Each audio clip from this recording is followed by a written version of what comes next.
evening, fight fans. Welcome to another episode of Headkicks and Haymakers. I'm your boy Bodkins, and joined with me tonight is none other than Mr. Bobby.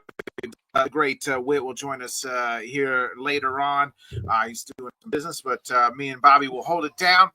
Rare off week for the UFC. And it's Easter Sunday. Obviously, most people were there. Dana White was at WrestleMania, voicing things for WrestleMania. So, how about that? Getting DKO things. But the world of MMA doesn't stop. In fact, Bobby, like sitting through this past week, like here we are. Obviously, International Fight Week is right around the corner, and we still don't have a main event, a co-main event. Anything. We're getting all these reports, but nothing concrete, nothing from like Dana or even really the camps, right? From what we have kind of been told from Ariel Helwani and some others is like Islam is kind of waiting to see what happens in a few weeks' time. Whether he's going to stay at lightweight or whether he's going to wrestle at welterweight. If JDM beats Bilal, he'll move up. And if Bilal is a champion, he's going to stay down. Reported that he's in camp, and he was on. He's only going to fight for the title, not an interim title, but the title. Whether it's or Islam, is it going to be Charles? There was reports that it was, International Fight Week was going to be DDP versus. Now we're getting reports that maybe DDP is hurt, but it's not, like camp or him or Dana has said that, but reports are that maybe he has a broken shin. I don't know what to fucking believe. And I try not to believe. I really don't want to believe hardly much unless it comes from either Ariel Helwani or Dana himself or the fighters themselves. But shit, Bobby, like I don't know where to go from here. Or what the International Fight Week main event's supposed to be. This is supposed to be their week, right? Like like it's kind of like the highlighted of the week, right? Like last year it's UFC 3 International Fight Week. Like, what? I don't know what to think. Yeah, I don't know what they're gonna do. I definitely think the pivot seemed to definitely be like it was going to be Dricus versus Chimaev. And then, the tweets came from Chimaev, ironically saying this guy is bullshit. That kind of gave me a chuckle. I get it from Chimaev's perspective.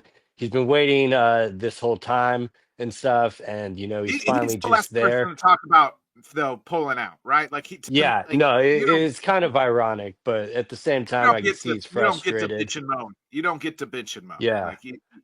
My information shows that he is already in the United States right now. So I do believe that was kind of the move. However, it definitely gets, the stuff about Dricus being injured definitely seems to be I'm going by it mainly just because Dricus kind of backed that up, like him and Chimaev were going back and forth. I don't know whether or not it's a broken shin. Quite ironic in the end, Sean Strickland might have won on damage because, he was checking all those kicks. But no, seriously, it's probably one of the biggest fights in Dricus' career. He's probably training hard and he probably picked up an injury. And he would be a fool to be fighting Chimaev injured. I mean, that's going to be a tall task, 100% healthy there. Now, I've seen a lot of noise online saying this guy always seems to, fumble the great opportunities. That's how Strickland got the title shot in the first place against Izzy because he got injured. And to that, I'll say the guy seems to always land on his feet. So let's just let that play out, as Dana said. But, the stuff with Ilya was getting a little interesting. I personally thought it was dead last week when we recorded. I didn't think there was a chance they were going to be making that for International Fight Week. And, it seemed like he was kind of hell-bent on wanting to, fight just for the title. And it seems kind of like that's the direction the UFC wants to go. The one thing that I have not heard from, though, is Islam Makhachev. Like, we've heard from Javier Mendez, We've heard from Khabib, but we have not heard from Islam that he is not willing to fight Ilya. So I really don't get all this nonsense on Twitter of people trying to claim that he's ducking Ilya Taporia. I mean, I want to see the fight just as much as anyone else. But if it doesn't get made, what I'm concerned of now is Islam is actually just considering the move to 170. And I've been kind of on record that if they don't book Ilya right now against Islam, I don't think the fight will ever be made because regardless of Islam's next fight, I do think his future will be at 170. So it is kind of a mess. The guy that tweeted out and was saying that Ilya Taporia is going to be fighting for, the title and it won't be the interim. I know for a fact he somewhat is tied to Ilya, whether with like the MMA promotion that Ilya just came out with in Spain. So like I got to take that with a grain of salt, but it seems kind of obvious that the UFC wants to do that fight, but at this point, I think there's a good chance it might be Islam versus Justin Gaethje. That would really not shock me. That is kind of the pill I was willing to swallow last Thursday. And then you got Kyle Baharo, getting vocal, trying to, get the Chimaev fight. Um, I do kind of wish if they book Chimaev and Bukayo that it is not for an interim title. I do not think Chimaev's first title shot should be for the interim. But if these things about the broken shin are true in the 7 months and it puts Drekis out till 2026, they might not have any other option. But in a You just perfect strip world, him, right? Yeah, you just strip him at yeah, that point, man. in a perfect world for me, the main event would be Islam versus Ilya. The co-main would be Pantoja versus Kaikar France, and the featured bout would be a 5-round fight between Hamzat Shamaev and Kyle Baharo. I personally would prefer Imamov to get the fight against Hamzat, but after all this shit that Kyle said today, feed him to Kamzat. Like I'm more willing to put Imavov on hold and watch that fight. Yeah, I didn't catch the DDP interview. I saw some clip where he's talking about the rankings. Just said like shit, which I mean he's 100% right. I mean he's that like he's ready for a fight. Says it's been 8 months since he's fought and he's ready. He wants to go. So I'm good with like give him whoever. I'm kind of with you as far as like if the shin issue is true and he can't fight and they're gonna have to he's gonna have to vacate the title because he's hurt. Then I'm kind of with you. Give me Hamzat versus Imana for the middleweight title and give Kaio, give him, or somebody like that. I'm okay with that. I feel like everybody should have to go through Robert Whitaker to get a title fight just because. And personally, for me, I think that's the more intriguing fight, like stylistically and stuff. It'd be a lot more interesting to me, but I don't know if the UFC, I'm sure they'd rather sell the fighting nerd than the French guy. So yeah. And Kyle's a little bit more vocal. He's got the look too, in the fighting nerd. Like they just have that star power with them right now, all the momentum. I'm gonna like back to the lightweight. I haven't heard Justin Gaethje. That's the first I've heard. Like I've heard, Khabib said that he thinks Arman is a tougher challenge, or thinks that Arman should fight for the title again. You know what I mean? Instead of Ilya, it seems like they're dismissive of Ilya for some odd reason. At least Khabib is. I mean, like you said, we have not heard from Islam at all. Like, and I don't get this whole law fucking wins thing either. Like they're not like they train every. I don't buy that at all, personally. Like, yeah. I don't understand it to begin with. They're not in the same fucking camp. They're not. They're not. It's not like they're AT&T. They go to AT&T every day, or you know what I mean. Or they're not. They're not in the same training every day. Like Dana. shit on Merab and Aljo all them years, and they train side by side, and they're literally best friends. They're best friends, and people shit on them for not fighting each other. And then you got a couple guys that train every once in a while together, and they're both saying, I know Bilal has come out. I've heard Bilal come out of his mouth and say he'll never fight Islam. I've never really heard Islam say that. So again, I'm not too sure where he's at. But just if you're gonna move up, then just fucking move up and whoever the fuck wins and be done with it, and then vacate the lightweight title. I don't think he can go from 170 to 155. That's a lot of weight back and forth and being active. Like, I don't know if I think somebody said it a while back. I don't know if we'll ever see like double champs where two simultaneously holds two belts, right? I think that's hard. It holds up to divisions.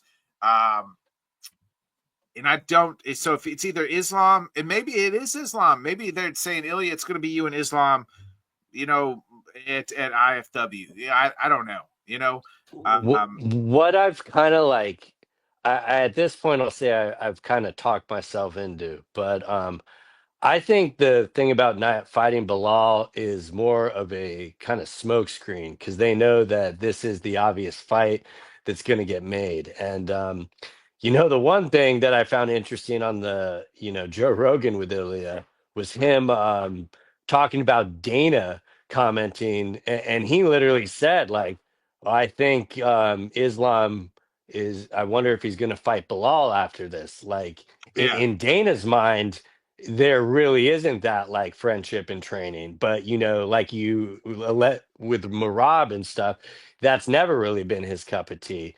But yeah. if Islam is actually not long for the weight class and no longer wants to do the cut, I think it's kind of irrelevant who the champion is because it seems like regardless, he's going to go up. There's no way you can't, immediately put him at the top when he goes up. So, I can't rule that fight out from happening. But what I also can't rule out is Bilal has talked, and this is going to sound premature because he hasn't fought yet, but he's talked about wanting to move up in the future too. So I could totally see a scenario down the line where Bilal gets a few defenses in, goes up to 85, and then Islam moves up to 170. In my heart, I believe Islam has at least one fight left at 155, and I'm hoping that's against Ilia Topuria. I mean, if you had the pick of Ilia Topuria versus Islam, Armin versus Islam, or Justin Charles versus Islam. got to Just just do enough just those three. Charles is odd man out pace for the too. moment. Yeah, Which one would you pick out of those three? Like for me, it would emphatically be Ilya versus Islam. yeah. I mean, you know what I mean. The UFC's rankings, I think they're 1 and 2 or 1 and 3. I think John Jones is somewhere in there in the UFC pound for pound rankings. Yeah, Topuria is 3 and Islam's 1, and I think Jones is 2. Yeah, so, Um, their own pound for in their own pound for pound rankings, like that's the fight you want to see is Ilya versus Islam. Like that's the fight to make. And it's right there. Like I don't know why they haven't made it or why they're dragging their feet. They haven't made this, international main event. It's it's blowing my well, mind. Like we usually have there's one more elephant in the room that I've been on record thinking it's been dead for a while. It was your original prediction what would headline International Fight Week. Do you think there's a chance that that could still be on the table for International Fight Week? Because at this point, if that gets made, I think it will be the MSG card, and I really don't see that being International Fight Week unless John Jones has secretly been in camp or something like that. Yeah. The John Jones, Tom Aspinall. And I was going to bring that up too because you got Chael Sonnen. One day he is saying it's yesterday. I think it was yesterday. He is saying it's a done deal, right? Like he is saying It's done. They have the date. John's agreed. It's going to be made. Then today I saw a tweet of his or him talking saying, oh, it's going to be Surreal Gone versus Tom Aspinall. Well, what the fuck happened yesterday in 24-hour span? You're telling us we're getting the John Jones Aspinall fight. Now you're telling us 24 hours later you're saying it's Surreal Gone in Tom Aspinall. It makes no sense where Chael's getting his information from. I don't know. Ariel saying that it's not. Ariel Hawani's saying on his show, it's the UFC is done its part for John Jones. If John Jones fight Tom Aspinall, it's due to John Jones, not Tom Yeah. Aspinall or the UFC. So I don't know if I buy that, because what I'm assuming where Ariel's getting that information from is Tom, because we know nobody in John's camp talks to Ariel, and we know the UFC isn't talking to Ariel. And that literally sounds to me like something the UFC would be telling Tom. Like, that's Dana, like, literally saying, like, hey, we gave him his money. If he doesn't accept it, we did everything we meant to match it, but we didn't get it done. And I'm sorry, I just don't buy that. So when I heard that, that's the first thing I thought of. Granted, that's a little conspiratorial, but I don't know what we have to go on at this point because it still hasn't been made. Yeah, yeah. I don't know where I'm at on that. I don't think it's going to happen week. I think it's going to happen more at MSG. If you look at John Jones, like his last two fights were supposed to be at MSG. His last one was at MSG, and then both the Stipe fights, I guess you could say. I And think he's that from New probably happens York. It more. makes sense. Yeah, yeah. And Tom fought. Tom won the title at MSG, so it makes sense. And you can build that up, right? The clash of the heavyweights at MSG. That's where all the heavyweights, go to battle. That's where Ali and Frazier, and so you build that up as far as like you take all the heavyweights and you build this massive moment between the generational guy and the guy who's been there and then the guy that's coming, the young kid that's there. So I think you're probably right. If that happens now, it's at MSG. I'm just not. Again, I'm not too sure what happens at International Fight Week, and it's troublesome because we're not getting anything clear, right? We're not getting any evidence. Like Dana's not said anything. Neither camp has said anything. Man, and it's just like, speaking of that, before we get into that, there was reports earlier this week, or over the weekend, that Sean O'Malley's hurt, and there was like a clip of him in crutches. Yeah, and again, this is why I hate the internet, because I remember on an interview he was saying that he was like looking at property and stuff. So, like, who knows if that is an old or new photo? I really hope it's old, because yeah, about the only reason we've been sold on accepting this rematch is that he was, compromised with his hip. Now, I've kind of been on record saying I don't think it's going to go too much differently, but maybe it would if he had the full movement. But yeah, the crutches ain't good.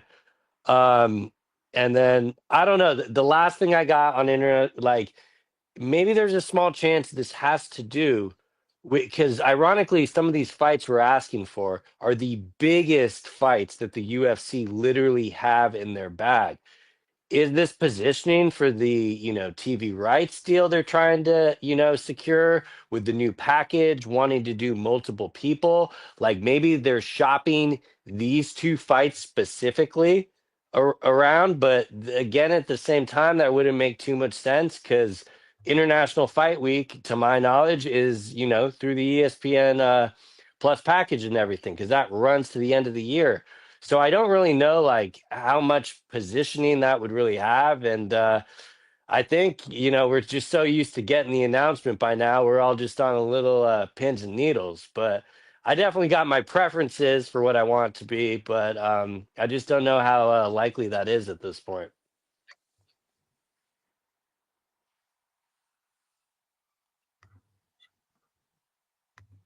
Yeah. Yes. Sorry, my internet was. Oh, you froze out there. You back?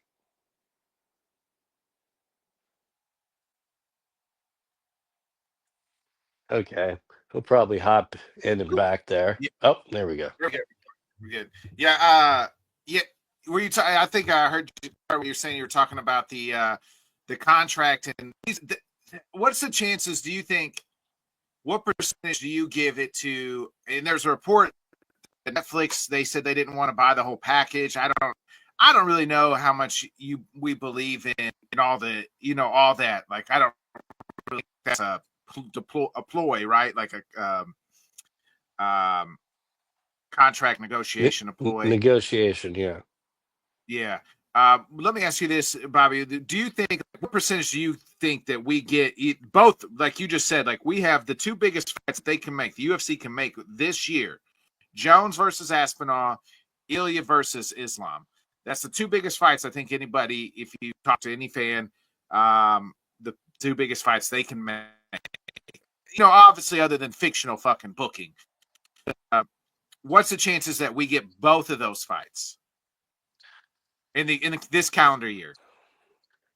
I don't know, man. Like, to be honest, I'm just hoping we get one. Like, if you asked me this last week, I would have emphatically said they're going to go 0 for 2 on this. And from where I'm sitting, it looks like they're about to go 0 for 3 because the other fight, though he's, not huge box office, but I think they were really banking on Dricus and Chimaev because being able to bring him back to the States, that's going to definitely help for pay-per-views.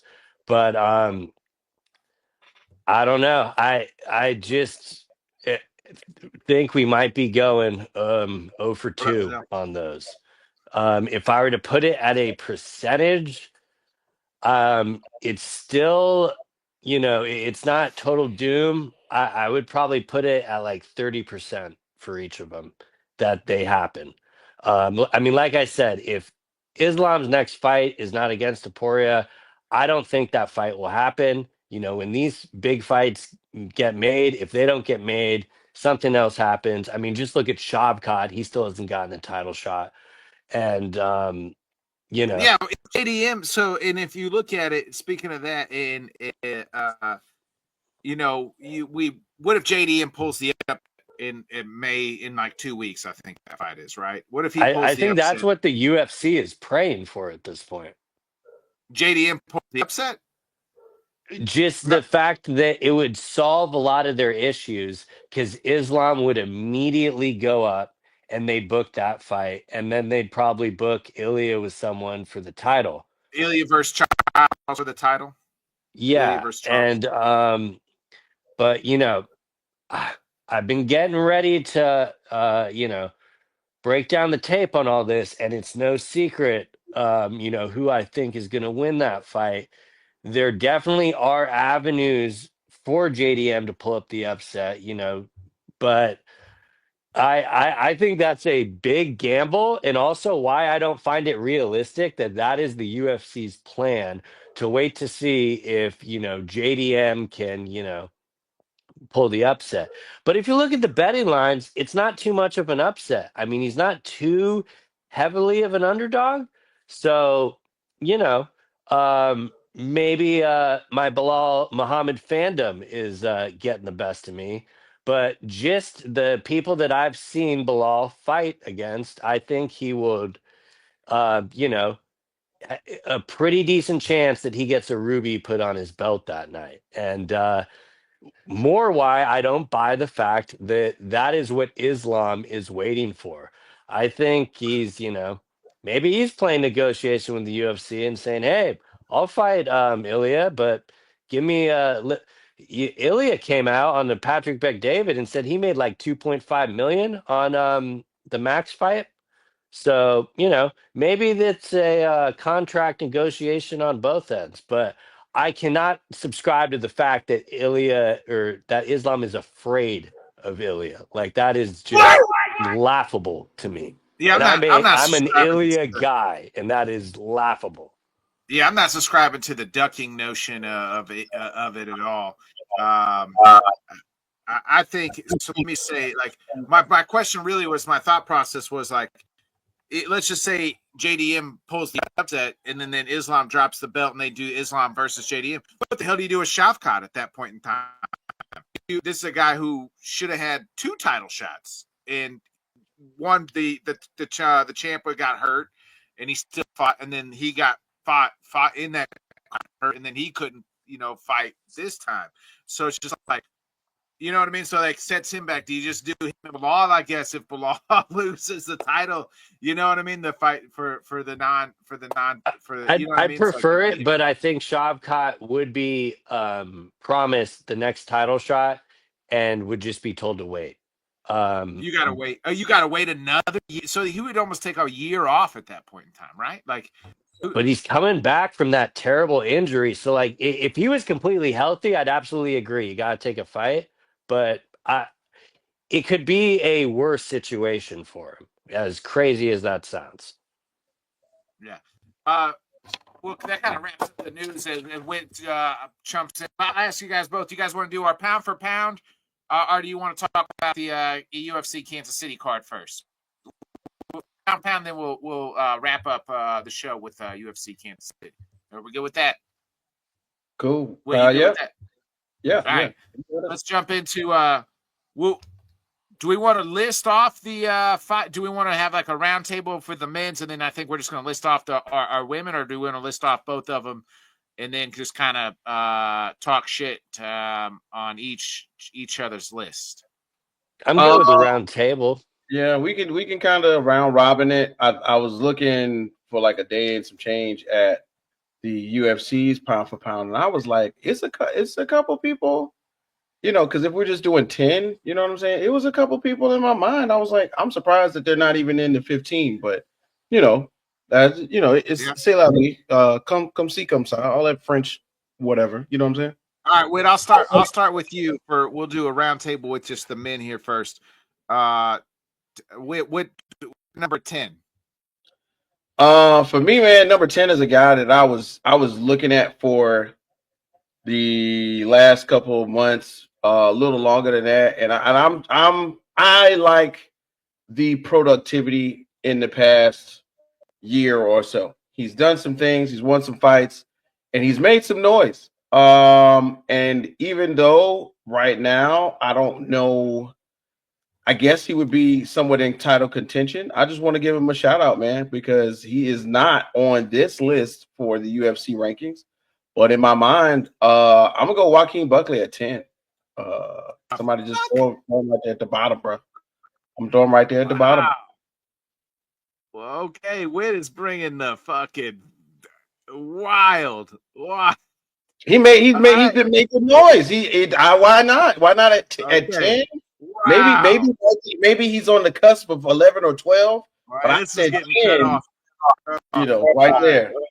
Wow. Okay. All right, Bobby. I do love the Buckley love, for the record.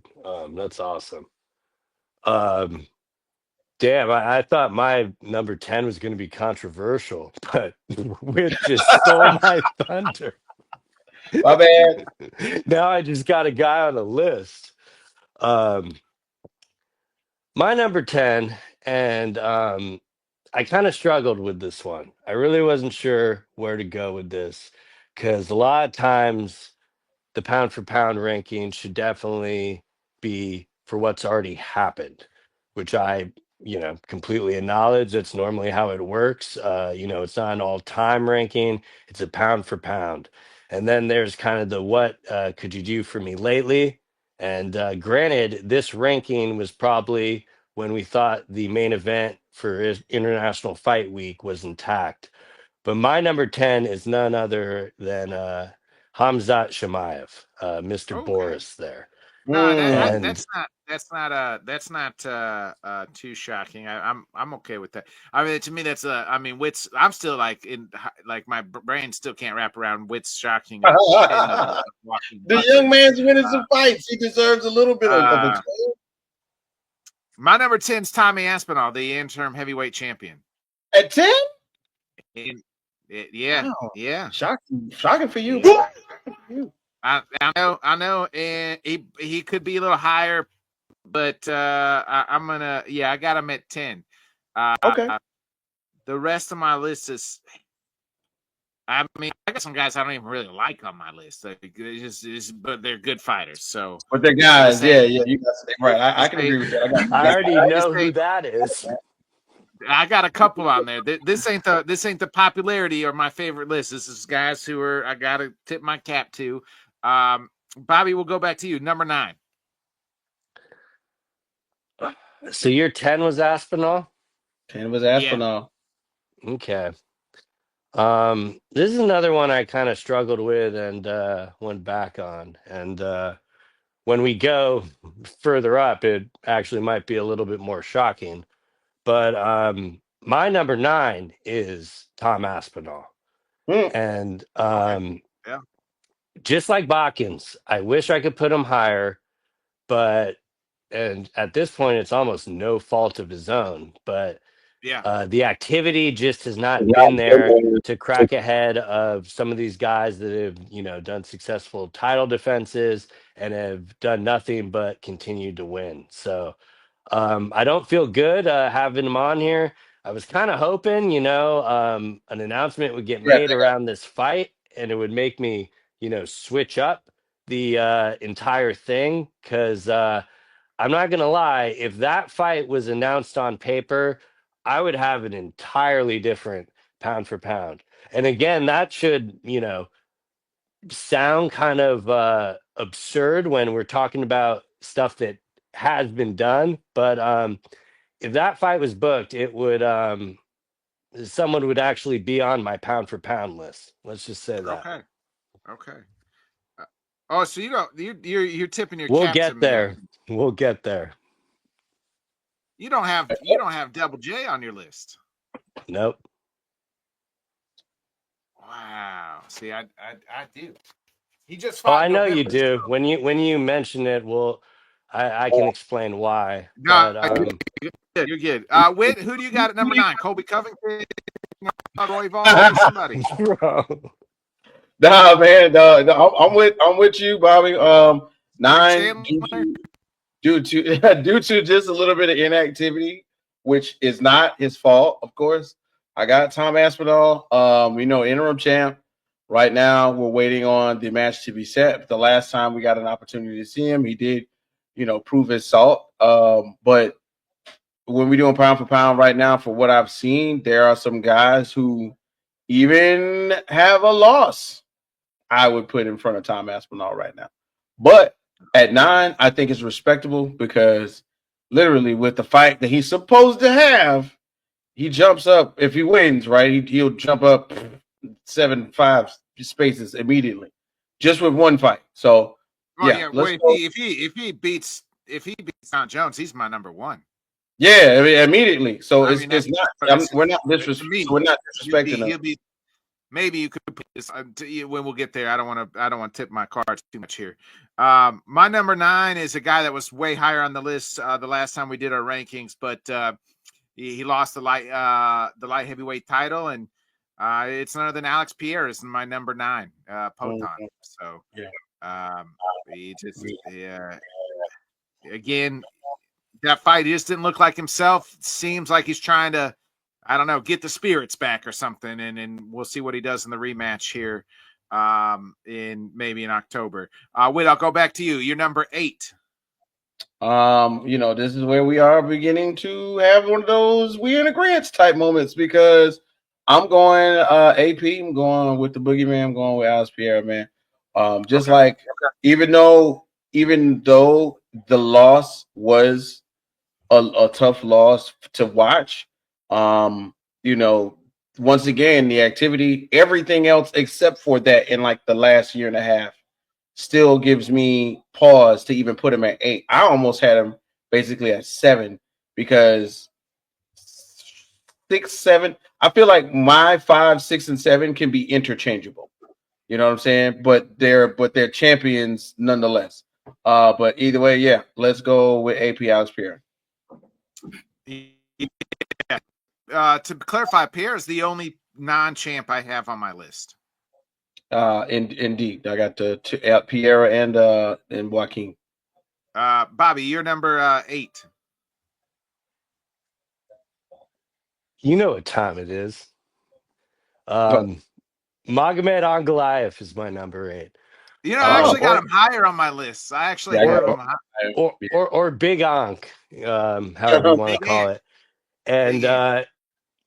I did want to also put him higher, but some things happened in the last couple of weeks that kind of bumped him down here because of previous things. And being number 9 on that list is no shot at all. Um, and I would have no problem if someone wanted to put him higher because he definitely deserves to be higher with how high Pereira was on the pound for pound going into that fight. But what he showed me in that fight is he did almost exactly what he was gonna say with wasn't able Pereira wasn't able to get off the cage, and Ankalaev kept him there. A big part of me having him here is thinking that he will win the rematch as well. So if that was like up in the air to me, I don't know if he really would have cracked my top 10, but it's kind of hard to leave him off when he beat someone so high up. So it's only right that he's there. So number 8, Big Onk. number Yeah, 8. my 6, 7, 8 on mine are kind of interchangeable. I like to call them Bobby's favorite fighters. So number number number 8 is for me is Pantoja. So Hey. it's you don't even have him on your list, huh, Bobby? No, keep going. Sorry. Oh shit! It sounded You don't like a have him? shocking. That was a shocking sound effect just now. Yeah, Are you I just I upset I can't have him believe at he's number that low. I can't believe he's Oh, that okay. low. That was my Okay. reaction. Okay. Well, I mean, my 6, 7, 8 are interchangeable. They're your 3 favorite fighters, so maybe you know what I mean. So, I have Pantoja, and maybe he is, but it's tough. But I have him at 8. So, Mm. maybe I it's mean, the the flyweight thing. UFC, the UFC has him at 10. So at least Yeah, you did, you didn't like slap him in the face. So, Yeah. I think you're higher than consensus with the UFC. So that's a Yeah, plus. I think it has to do with the flyweights. I think that's why he gets no love. It's much like Mighty Mouse didn't get a lot of love when he was, should have been the pound for pound, and one of the Right. greatest fighters of all time. Or as Minnie Mouse It's is, because of the, you call it. So just like you say, it's like the It's not like there isn't competition, but the reoccurring competition in the flyweight is what drags them down. yeah, I Because just we, think. Well, I think it's because it's like 125 guys, and so they're not like knocking each other out. It's you know what I mean. But they're some of the most brawling, but skilled they ain't. fighters. Yeah, they're brawling, but they ain't like doing nothing crazy. Yeah. For me Bobby, I'll go. personally, I made that mistake with Mighty Mouse once. I refuse to do it again, but I Yeah. get your point. Yeah. I think that's the reason. I really think it is. Um, we'll go to you, Bobby, this time for 7.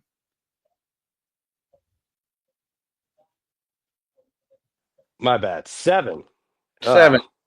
Well, kind of. So, wait, so did you only do your 7 or did you name all 3 there? No, I didn't. I just named my Okay. 8. Yeah. I'll get to my other 2 So favorite yeah, Bobby fighters. my number 7, I would definitely have him a bit higher, but unfortunately he picked up an injury, and this was about as low as I could put him. Even looking at it, it feels wrong. But my number 7 is Bilal, the bully, Bilal Muhammad. Yeah. What's Yeah. his name? Remember the name. I remember the name. We have to try to remember his name. That's why I have 2. So, who's your number 7? I'm not going to go because I had the same with Bobby That here at 7. that makes me sick, honestly. I need to move. For 7, I feel like it's it for me is gonna be Ankalaev. Just because he got right there, he did the unthinkable. You know what I mean? Um, it's it's something that we thought could be done, but even the way that he did it, we thought it was, he's going to go in there and wrestle Piera. This is going to be the guy that did the takedowns. It still didn't happen the way we wanted it to, or the way we pictured it, but it happened. So for him to be 7, I think that's a respectable spot for him. Not Ankalaev at 7, you said? Yeah, we got Ank. All right, who's your 6? Who's my 6? Yeah, back to me. This is where I got Bilal. I got Bilal there at 6. Same for it's the last time we got a chance to see him. He put on a really respectable fight. It was unfortunately against somebody I thought could do better. Again, Leon Edwards. He mauled him, and it seems as though very much like the Patriots of the old NFL. When you put the blueprint out, everybody copies it. And we see Leon Edwards get chopped down by my guy Sean Brady the week before. So I wonder how often this type of fighting style, which could be attributed to Dagestani fighters, is going to be duplicated, and who's going to be used on next. But I'll give Bilal Muhammad some credit, and we'll throw him right there in that 6. Bobby, who's your 6? You're muted. Yeah, I feel like I should bump Bilal up, but I guess the reason I didn't bump him up is because this guy had a vintage performance. He was already at the top of the pound for pound rankings, and he looked on. So my number 6 is Alexander Volkanovski there.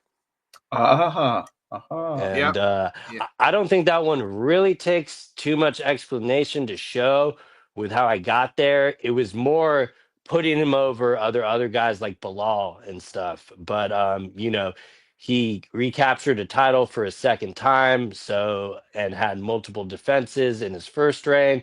So for me, I put him up there. Yeah, you like that, Bobby? Fly the W. The Cubs beat the Dodgers, win the series against the Dodgers. Season series, baby. Nice. Yeah, they're on a roll. Yeah. It's pretty much like a season sweep because I don't count those 2 games in Japan. Yeah, let's see how they do in October. Hey, maybe. Changes the narrative when you talk about October. Hey, we're not talking October, Bobby. We're talking about right fucking now. Right now. I'll give it to you. Talking about right fucking now. Right fucking now is my guy. Number 6 is Ankalaev. I mean, the UFC light heavyweight champion. So my 6, 7, 8 were Bobby's 3 favorite fighters. Go ahead. Can I have a question on this one? First of all, love that ranking. Congratulations.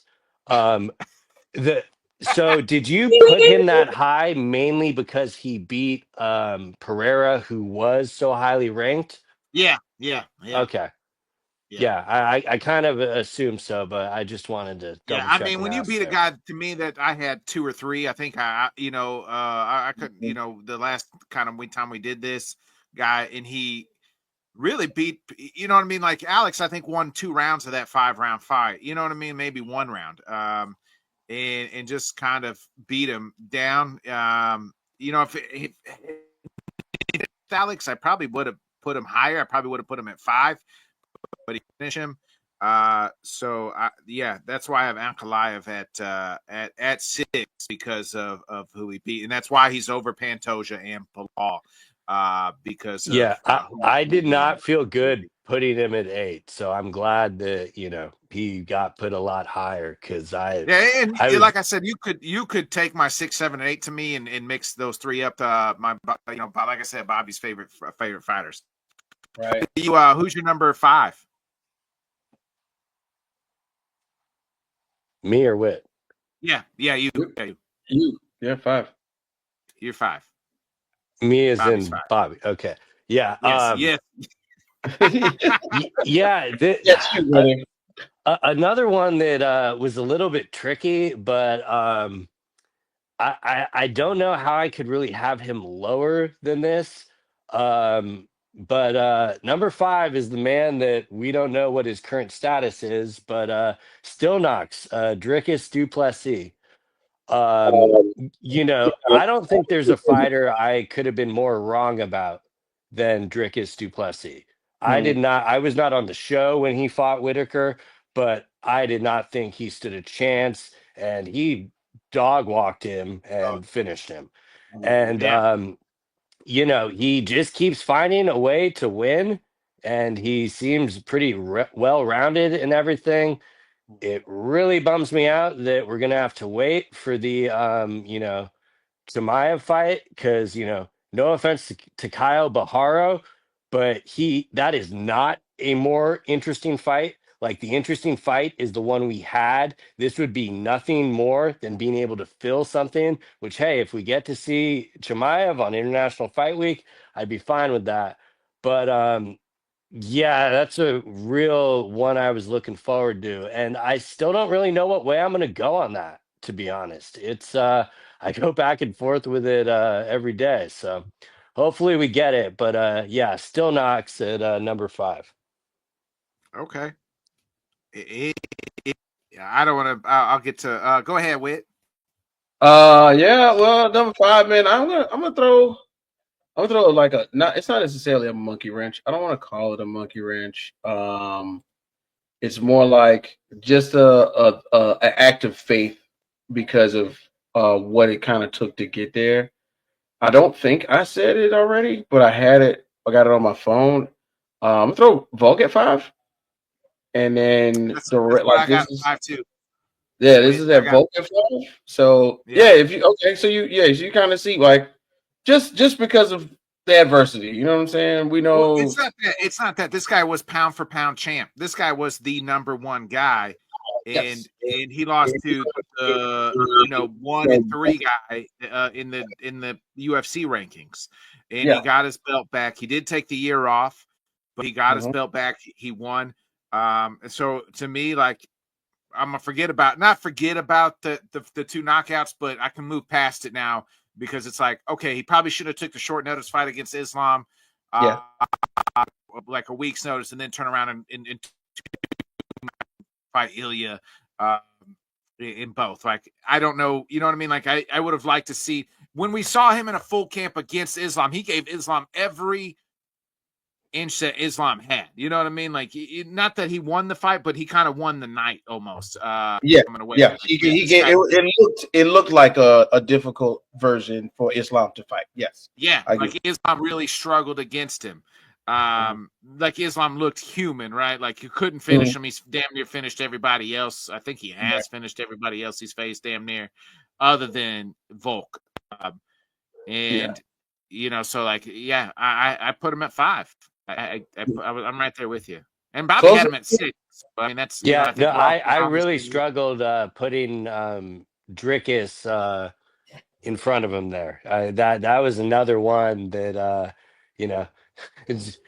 that's why I hate these lists in the first place, because it's you feel like you're throwing shade on a great like him, and what he did what was it, like 2 weeks ago now. You just don't get those things. You don't get a guy coming back to do work like that. I just like you were saying, Bobby. To be real, I felt funny not talking about Shavkat this time. I think this is the first pound for pound we've done in a while where we're not talking about how good Shavkat can be and his title contention. You know what I'm saying? I think this is one of the first ones. So I felt funny about not having him somewhere on here. If he was active, I'd probably have him at 10. Obviously, if he had the title, it'd be different. But that was noticeable. A noticeable one. I mean, guys like Max Holloway, you know what I mean? There's several guys that, that been on lists that aren't no longer on the list. Right. We'll go back to you for number 4. 4, we swapping it out, me and Bobby, man. I got Dricus in there. It's worth saying that he's been standing on business when it comes to him and his fights. You know what I mean?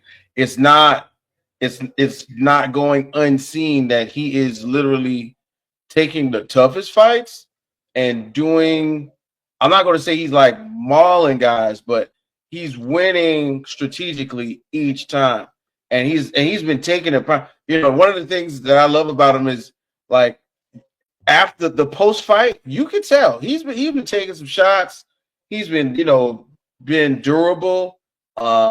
He's really, I guess, up the ante in that division as far as, hey, look, you're not just going to come in here and stand and bang, bro. You gotta have some ground game. You gotta have this. You gotta have it makes the idea of him being multi-layered because just like Bobby, I think just like Bobby said, he might not have been on the show, but I remember me and Barkins was like just a little skeptical about how good he would be. You know what I mean? Just a little bit. But I cannot knock him for what he's done now. He's really made a true stance in the division, in the UFC, and like to put him right there at 4, I think is respectable. Wow. All right. You guys, I'm still skeptical. Bobby, did you already say him? Where'd you have him at? Or he's not on your top 10? Huh? Oh wow! Where's the dog mask for that one? I got dog. Yeah. Well, I could see how the math got there. So that means he thinks You can leave Chimaev him. was going to win. You could leave him off if you really wanted to. He's not on my list. Huh. Interesting. Yeah, there's no room for him. He would have been 11. Huh. All right. Yeah, I think you probably should have got over Potent, but it's your list and it's America. So speaking of your list, who's your number 4, Bobby? it's another man I guess I've doubted in the past, but he definitely deserves to be here. Doesn't look like he's going to be going anywhere. So this number's just going to be going higher. That has to go to the machine, Merab Delisvili. You know, uh, though I don't think the Umar fight was as, some people have it like as a unanimous. I think that was his toughest fight. You could definitely see he was able to push the pace on Umar. And, I had a hard time not having Umar in my top 10 just based off that Marab performance. But yeah, I mean, he should probably even be a little bit higher. But yeah, currently I got the machine. Yeah. With you already gave us your 4. Who was your 4? You had DDP. Yeah, my number 4 is right there, Bobby. I'm right there with you. I have the machine, Merab, and if Merab if his striking and he could actually finish, people, he could have been higher. I think maybe I don't know. It'd be tough for him to crack my top 3 here. But yeah, I'm right there. Merab is number 4. And to me, all the cards were stacked against him, against Umar. And so much that O'Malley lost the title fight and is getting a rematch right away where, Merab won the title and fought a guy in between the fight, right? So it's like that, what I mean? They just stacked it against him and he showed up and won. And in an incredible fashion fight. It was a credible fight that, and I think that fight happened in January. So I mean, Merab is his nickname suits him perfect. The machine. Bobby, I'll go back to you. Number 3. Yeah. Before I give my number 3, one last thing. Definitely, I do think them giving him the O'Malley rematch is just as much about them throwing Merab a bone for taking that Umar fight. Because, from where we're looking at, that's a fairly easy Ruby there. Now,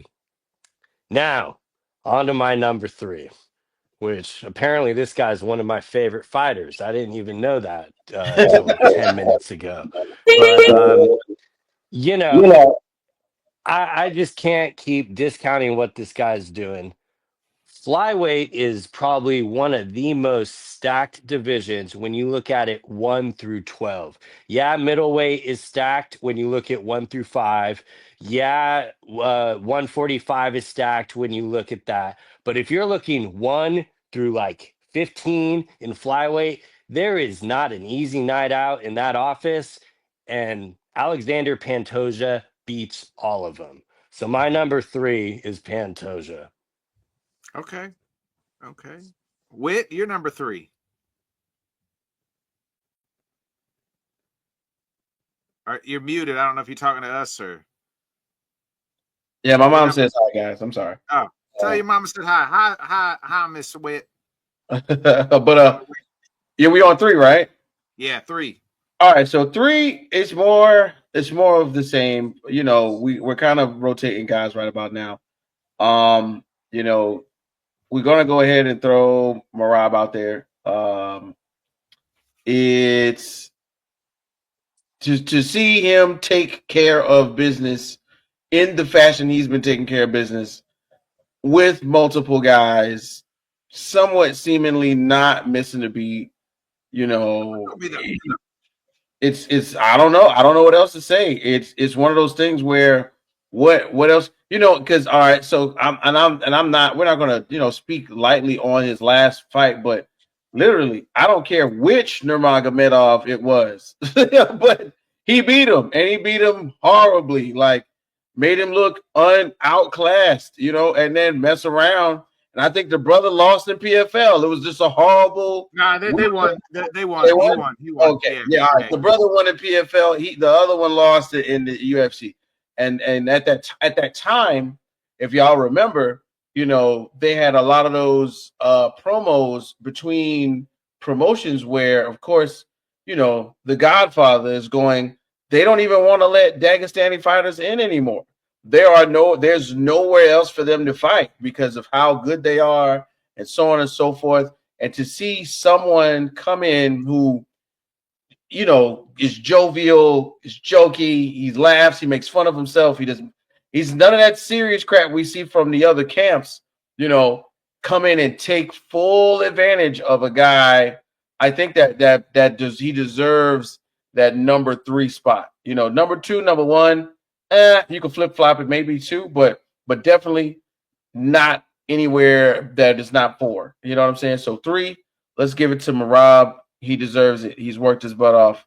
And I'm sure he's enjoying like Georgian women and like money in a hot tub or something like that right now. Yeah. My number 3 is Bobby's other favorite fighter, and that's Ilya Taporia. Is my number 3. The former featherweight champion who is trying to catch his second title here. So Ilya is my number 3. Whit, I'll go to you. Who's your number 2? Slide him right back out, man. Let's take him out of the oven. Let's go ahead and make him let's give him props now, because who knows what he could do in a new division. Let's go ahead and talk about Ilya. You know, we saw him do what we thought was almost impossible with Volk. You know what I mean? And do the division dirty, take out Max Holloway and everything. And to me, relinquishing, that's the word. Relinquishing the title, forfeiting it, is not losing it. You know what I'm saying? It's a difference. So I think even if he would have still stayed in the same division, he probably would have still been 2 or 3 for me. So definitely shout out to Ilya. He's making noise right now, and I'm excited to see because there ain't no if, when they line up that title fight. Bobby, you're number 2. It's the same. I mean, I want to call him El Matador, but he changed his nickname. Yeah, I don't know what But his nickname is now. I forgot. The Chosen One? the legend, The I legend? believe. Legend. But yeah, no, for me I it's like El Matador Ilya. sounds better, doesn't it? Ilya Oh, Matador. absolutely. Yeah, no, Yeah. no question, it sounds better. But yeah, you know, for me, even though he vacated the title, those 2 wins, or those 2 finishes, I should say, it's just I can't put him any lower than this. It should, you know, this is definitely why we kind of want this fight to, you know, be booked in the first place, so it could be 1 versus 2, and you can get an answer for that. But you know, I know the UFC holds him that highly because they show him at 3 on their thing. So But, everyone will go back to, oh, we haven't seen him properly tested and stuff like that. And if you're talking about the 155 division, sure. But I mean, he hasn't been tested. That is the most moronic statement that I've ever heard, because he has clearly been tested and he has, KO'd the people he's been tested against. So, yeah, for me, that is a layup. And I got Ilya Taporia too. Yeah, my number 2 is Islam. Uh, the light heavyweight title, and I think Islam is beaten everybody. He's on the second longest winning streak in the UFC history, and all that good stuff. So Islam's my number 2, and now I'm curious: am I the odd man out here at as my number 1? So Bobby, who is your number 1? What? I mean, the only answer that should be Islam Makhachev, number 1. I just at this point, like, if you didn't have him number 1 before he decided to take the Moyakano fight on two, like, even Dana bumped him up, who was meat riding hard for John Jones for months, claiming that he was number 1, and then he immediately took it and is like, oh yeah, he's number 1. He'll fight anyone, anytime. Save me with the ducking nonsense. You know, I don't know what else he has to do to be considered number 1. Whit, your number 1? I'm lining it up, man. Let's go ahead and do Islam Makhachev, bro. I mean, it's kind of to be stated, bro. It's what else can the man do right now besides have the fight of the century with the guy who switches divisions? That's about it. I mean, it hurt me to see. It hurt, like we talked about how Bolt looked with a full camp. Poirier with a full camp looked good. It ended another way. Volkanovski ended another way. Like this is a pure domination right now until we get a fully fledged, ready to rumble Ilya. So gotta leave him right there at 1, bro. How do we sit here? And it's 2025. And there's one guy who's been constant in the UFC, undefeated, never lost. Never lost. His name's John fucking Jones Bones, folks. And neither one of you have John Jones on their pound for pound list.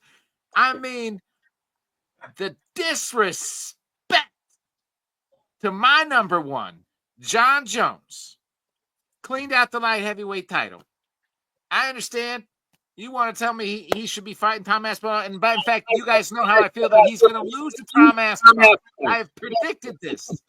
But till that happens, and he has fought recently as far as November, so like we can put him in the rankings. It is John Jones, who is the greatest of all time. And as long as he is still got the gloves on until he says he's retired, he will be number 1 until he either A, retires or loses. And neither of those things have happened yet here in the year 2025. Give me John Jones, number 1, pound for pound, ranking pound per pound GOAT, the greatest of all time, John Bones Jones. The disrespect you two have shown him. I don't think it's any disrespect at all. I'm ready to explain my math quite simply. Go ahead. Basically, I look at it like this. And I was a big proponent of wanting him to fight Stipe. But let's be real here. These other guys on the list, I rank their wins way higher than beating Cyril Gahn or an old man Stipe Miocic. I'm sorry. The only thing I would have done was entirely remove Tom Aspinall from my pound for pound ranking, and I would have put John Jones at 9. But he is not going higher than any of these people that is fighting active contenders who are winning. If this was a greatest of all time list or an all time great list, he would absolutely be on the top of it. But I'm sorry. Fuck those last 2 wins. I do not care. But before that, he was number one, right? Before those 2 wins, he was still number one, right? When I did the pound for pound ranking with you last time, if you remember, I did not have him in Yeah. my pound for pound ranking What I'm saying is, because he hadn't fought and with the injury. what I'm And saying, my counter argument is that before that happened, before those 2 wins that you were saying are bullshit, which I don't know. Maybe Stipe I'll give you, but the Cyril Gone, like people, you know what I mean? Cyril Not, God is trash. He can't fucking Apparently, Cyril grapple Gahn his at one way out of a time. paper bag. Like, if you're telling me that anyone thought that Cyril Gahn stood a chance against John Jones, like, maybe before the Francis fight, I think people thought. this is why the Tom Aspinall fight needs to happen, because Agreed. this is the level of opponent you beat to get put on that list. And he has not beaten anyone that is on that list. Stipe was not on the I pound for agree. pound I list. agree with what you're saying, but my whole point is, he was number one for years, never lost. Can't just Never take lost. him off because you know I, what I mean. I basically consider him retired. I don't think he's going to fight again. That's why I said, like, if this fight would actually be made, he'd be at the top of the list. He'd be sitting at number 2, and Ilya would be 3. Chimaev would have been bumped out. Okay. But I do not think that is happening. And like, if that fight gets made by the time we get off the podcast, I will gladly put him up there at the top. But to me, he is currently a retired fighter, and retired fighters do not go in a pound for pound list. I don't care if Dana White gets everyone from Meta to do rankings, it's my list. I got the opposite. I am on the opposite end of the spectrum. Yeah, I mean, wait, understand. what is you got Joaquin Buckley at number fucking 10. And See, this you is don't have the greatest of all time on your list. At least Bobby's got like champions, and you're just like, yeah, Joaquin fucking Buckley never fought for the title, not even number one contender, number 10 on my list. But I'm gonna leave out John fucking Bones Jones. the thing is, and this is why. Here's my reason. John Bones in all of the things that you said, because you had a elegant soliloquy about his greatness, about how long he's been around, how many fights he's on. All of that makes me I felt put like him Paul down. Heyman for a second. I felt like Paul Heyman. Ladies and Yeah, gentlemen, you exactly. my Real name is Nick WrestleMania Watson, life. and I am the advocate for the ranking. Right, yeah, respect your tribal chief type shit. But my thing, in all honesty, is this: with the way that the rankings are made, John Jones is almost like an excerpt, like it's almost like insert here, right now. You know what I mean? And as of right now, we just got him on the side. It's no knock to him.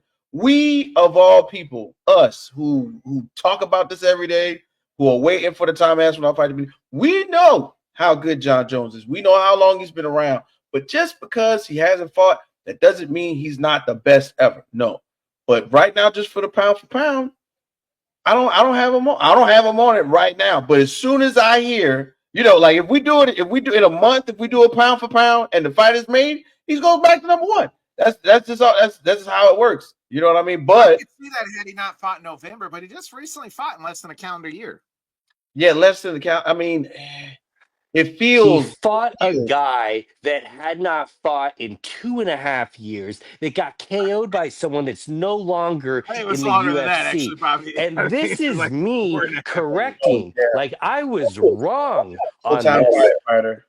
Like, I was incorrect. And this, granted, it was probably the time that did it and that made me this jaded towards it.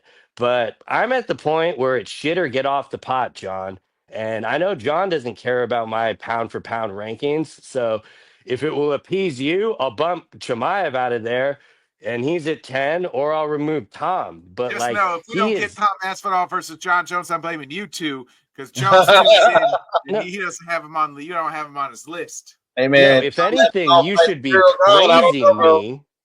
You should be praising me because this will hopefully make the fight happen, and then I'll have to change my math. Shout out to But Football Talk with Bo. Uncle Bo, what's going on? I hope so. All right, let's just run down our females, and then we got to talk about Prates and Ian Garry. We want to go bottom to top. I'll just go bottom to top. I'll read my 10 off, and then Bobby, then Whit here. So here's my 10. Starting at 10, I have Blanchfield, Grasso, Blanchfield at 10, Grasso at 8, Virna, Jared, whatever her name is, at 7, right? No. Yeah, I'm gonna need Whit for a lot of these. Wait, 10, 9, 8 as Virna is at 8. My number 7 is Cyborg. My number 6 is Dakota. Bobby, help me say her last name. The PFL lady. Ditcheva. Yeah, thank you. Number 5 is Fierro. Number 4 is Pena. Number 3 is my girl Kayla Harrison. Once she gets the title, she could, she might move up.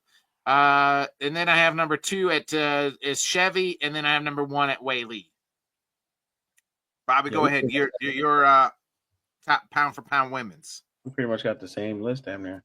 Go ahead. You're making me think of Chevy the car for a second. I'm like, who? I'm like, oh, okay, I get it. Yeah, the bullet. Yeah, so help me not butcher her name. So at 10, I got Vieira Jordaroba. Vierna Jard. Yeah. Raul Rojas Jr. I can pronounce that name. So yeah, I got her at 10. She should probably be higher. In my opinion, she should be fighting Wei Lee next. If Wei Lee doesn't fight she's not fighting Shevchenko. That's the fight to make. Yep. Yeah. And then I got Alexa Grasso at number 9. I didn't want to bump her down this far, but looking at that last performance against Valentina, she definitely looked like a fish in the water. So, I'm a little bit surprised she made the cut, honestly, but she is a former champion, so I kept her in there. 8, I got Blanchfield. Yep. 7, I have the title challenger in a few weeks, Manon Farot. Probably lower than some people. That's no discredit to her, just a few people higher. Number 6, I have Juliana Pena. Number 5, I have the PFL's Dakota Ditcheva. Number 4, I have Chris Cyborg. Number 3, I have Kayla Harrison. And then Shevchenko at 2, the Bullet, and Wei Lee at 1. Yeah, so we almost got the same 10, just a little different order. Just a little different mixed up. All right, so bang, bang, choo-choo train. Let me see you do this thing. One more thing. The biggest thing, Tatiana Suarez fell out of my top 10 when I had her like top 3 or 4. Sorry, go ahead, Whit. I had same, Bobby, same. Yeah, big shouts out to Jessica Andrade, but she had lost. Yeah, so I took her a little further down. Let's go Thug Rose at 10. I got Ditcheva because of the competition. I feel like it's not like she does not deserve to be higher, but what if she was in another promotion? Anyway, then we throw in we got Kayla out here in the streets. What to do? Let's see how that goes. I'm excited to see Janaroba Virna, right? That's another one. But of course, she's coming up, so she's probably going to end up getting that title shot somehow in some way. We're going to go Blanchfield, but I really, and this is where I do my mix up right here for the women, like, because I feel like almost like Minot Finfero and Juliana Pena, right? Between that, you could kind of put Blanchfield above Farrow, in my opinion. Just the nudge, like just a nudge. You could. So that like 3-4, that 5-6, like 6-5-4, that one. Then of course we gotta go Alexa Grasso one more time. Of course, because who else right now, right? But then Shevchenko at 2, Zhang Wei Li is no question about it right now. I mean, Shevchenko just got back up there, but Wei Li has been holding it down, and decidingly winning fights against top tier competition. I mean, they are trying to find anybody to fight John Wayne Lee right now. So it's no need to put anybody else at one but her. But Shevchenko, long standing, always there. You know what I'm saying? And we could be getting that fight. We could be getting that fight after she defends and beats Manier Fierro. Right. Yeah. I would definitely say a super fight is up next. Somebody's got to win it. Yeah.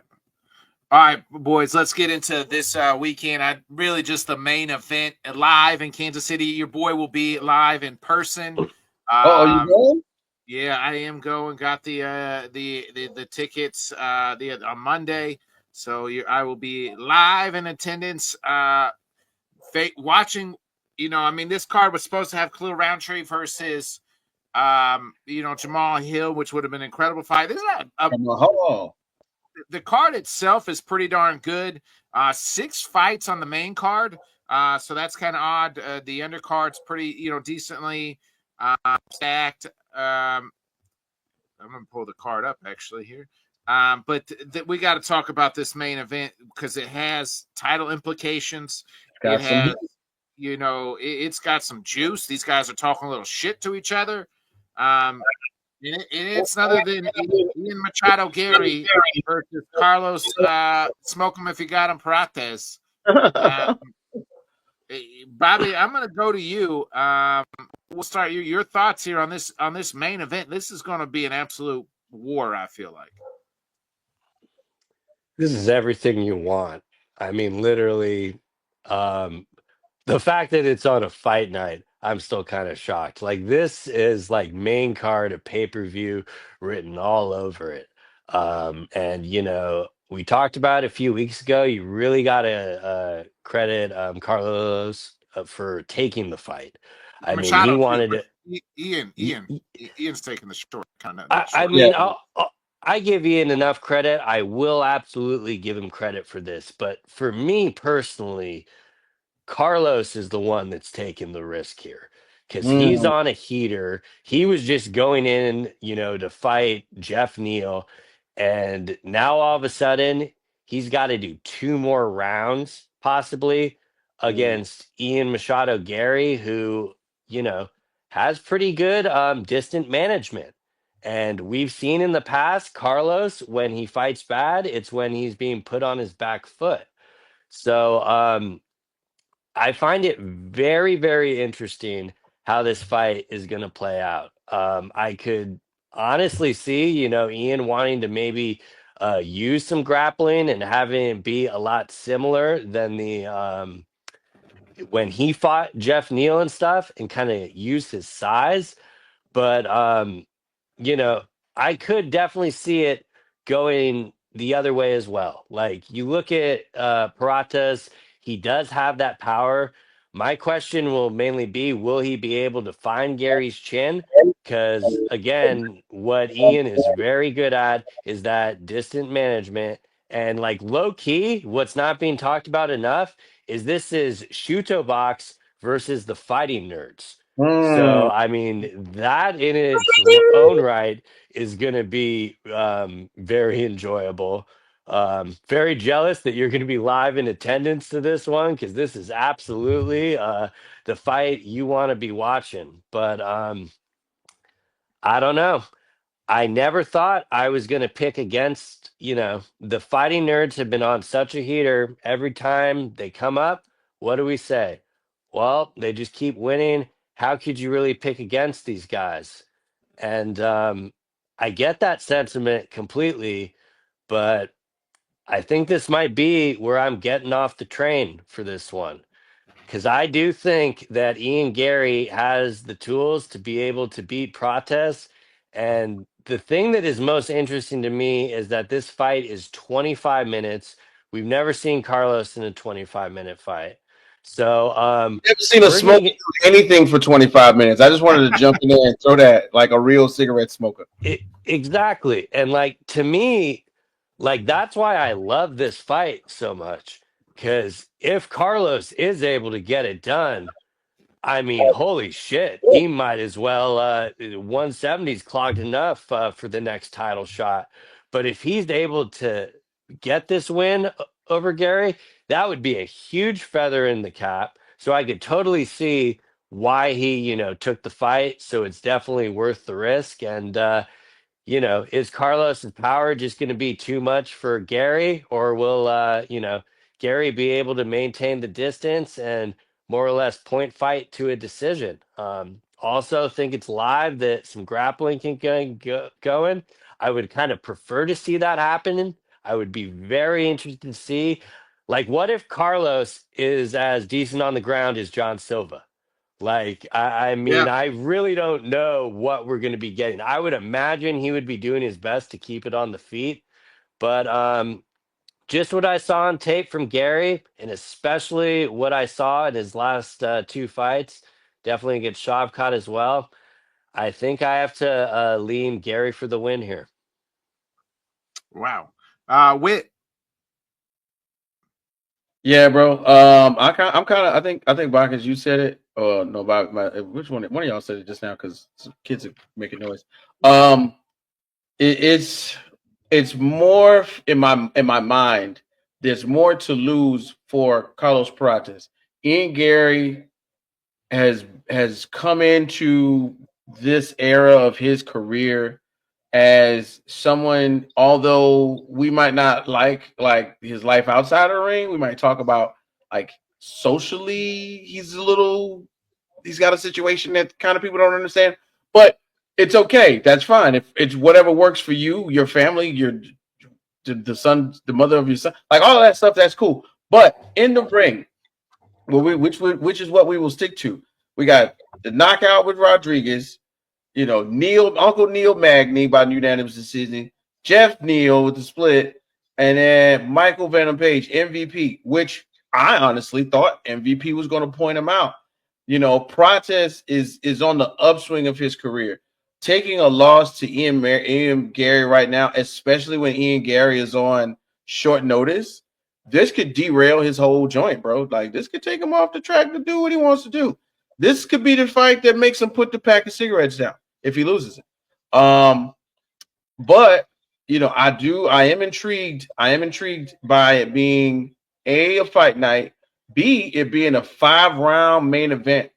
This is where I think the tide kind of switches to Ian Garry's side to me. You know what I mean?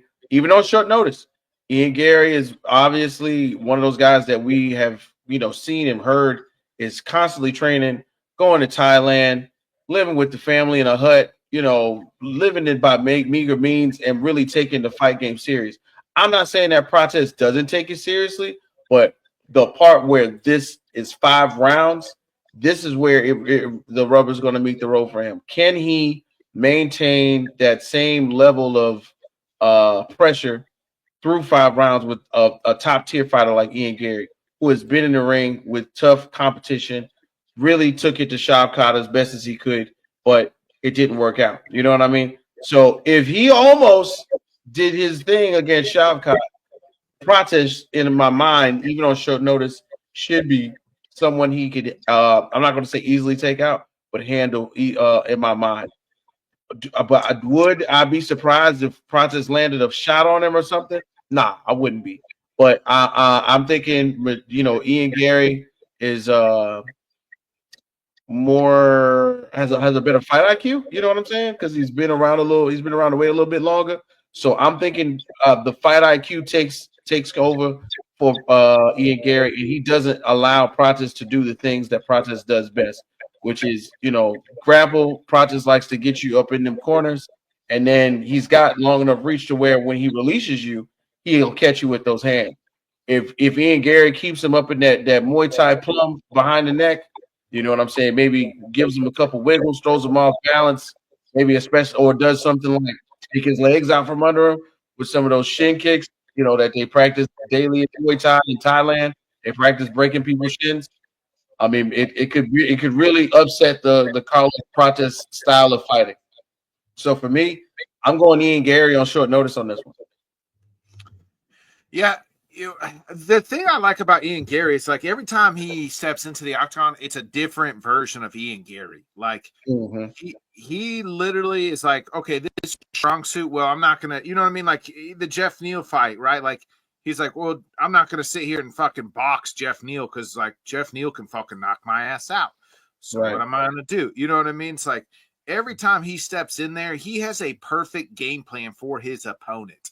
Like he really does, and it's something different every time. It's a new evolution of Ian Garry. I can't say the same thing about Carlos Prates. Like I feel like we know kind of who he. I'm not saying we don't know who Ian Garry is, but I just feel like he just continues to revolutionize. You know what I mean? Evolve every time. Every time he has a perfect game plan for his opponent, and I enjoy that. And he's just got the smarts. And I think that he's going to be able to kind of. And Bobby, you nailed it too. It's like we're going to find a lot about Carlos Prates. Is he as good as a wrestler as John Silva? Like we saw what John Silva could do on the ground in the Bryce Mitchell fight. Like was able to withstand all that. Like took Bryce to the ground and tapped him out. Right. Like so. Like is that just a John Silva thing, or is that a Fighting Nerds thing? Ian can do it all. I feel like, and kudos to Ian and everybody who's ever shit on Ian. Like he's backed up everything he said. He's taken on all these killers on short notice, short type notice fights. He didn't have to take this fight. Said, yeah, let's do it against the guy who's been killing folks. I'm kind of right there with you guys. I'm gonna pick Ian Garry. I was looking for the hammer. I don't know where the fuck it is. But that's why I was looking around the whole fucking desk, I think, for like the last 10 minutes while y'all were talking. I was wondering what was going on. Yeah, I was literally looking for the hammer. I don't know where I put it. So I was like looking around my whole desk looking for it. I'm with you guys. I am picking Ian Garry here. I just think that every time out, he has the perfect game plan for his opponent, and he takes away what that opponent does well. So I'm picking Ian Garry. Like I'm going to ride with Ian Garry here, and this will put, you know what I mean. And he's done the UFC solid twice. If he wins this one, and he'll be able to say, "Hey, it's time for me to have a title shot." Or him and Sean Brady or somebody like that. This 170's log jammed here at the top. And that's kind of why I don't want Islam to fucking jump in. But it happens. But it seems like a big reason why he took this fight is because they offered the title fight to JDM and not him. Yeah.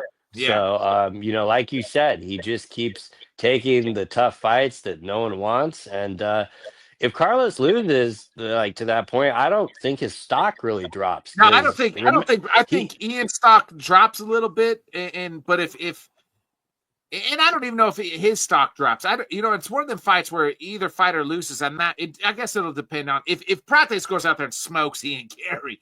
What I mean? Then his stock would rise and Ian's would probably fall. 2-fight losing streak. And if Ian beats Carlos, it's just like, okay, well, maybe he's not who he thought he was, but I don't think his stock would fall all that far. I'm kind of right in there with you guys. Ian's already built the name for himself.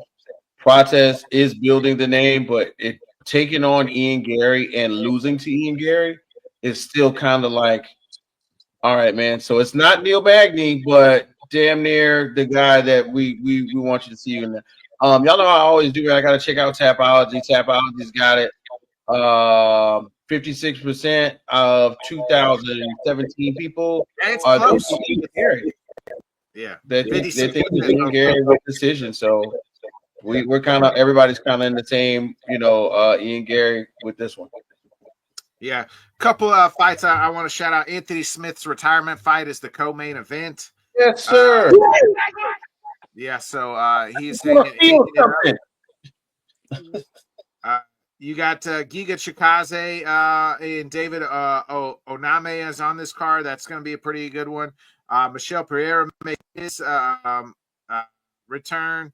Randy, I think this fight, sneaky fight here. These two boys are always in a brawl. Randy Brown and Nicholas Dalby. I feel like Dalby every time he's out there is just in an absolute fucking war. So I wanted to, and Matt Schnell's on this card. So this it's a decent card, but obviously the with the great headliner at the top, you're gonna get your money's worth. So I got a sneaky thing that I watch on IG from time to time. Had a couple of these Abus Magomedov knockouts. Guys seems to have some pretty nasty stuff. Yeah. And shout out to Mr. On Paper, Anthony Smith. I'm glad. I think the main reason this is a 6-fight main card is they made sure to put him on the main card. Like, well done, UFC. We could have had a better matchup, but at the same time, I think the UFC is trying to see where this guy's at. So they still think Anthony's the guy to test that. And hopefully he can have a storybook ending and put down the gloves with the win. But, either way, let's remember this guy could have literally took the Aljo way and won the light heavyweight title and defeated John Jones. And he could have been the light heavyweight title. Yeah. Yeah, this guy's done it all. He's fought for championships. So I hope they give him his flowers with some type of video package and hope it all goes well for him. Yeah, man, definitely. For sure. Wait, any final thoughts before we get up out of here? Yeah, man, big deal going on this weekend. We got to give big props to Nigel Benn and Chris Eubank. I don't know if you guys know, but the British former world champion for the WBC and WBO at middleweight, they both produced boys. That's right. Chris Eubank and Nigel Benn went out there and made two young men who in 2025, April 25th, their sons will be facing off against each other. Chris Eubank and Nigel Benn fought each other twice to exchange the WBC and WBO belts. Once pretty much, made it a nice little even thing. Chris Eubanks can be seen on TikTok right now, pretty much giving his overview of the fight game. It's really, really good analysis, but it's pretty cool to see, the second generation of Chris Eubank Jr. and Conor Benn get out there and do it.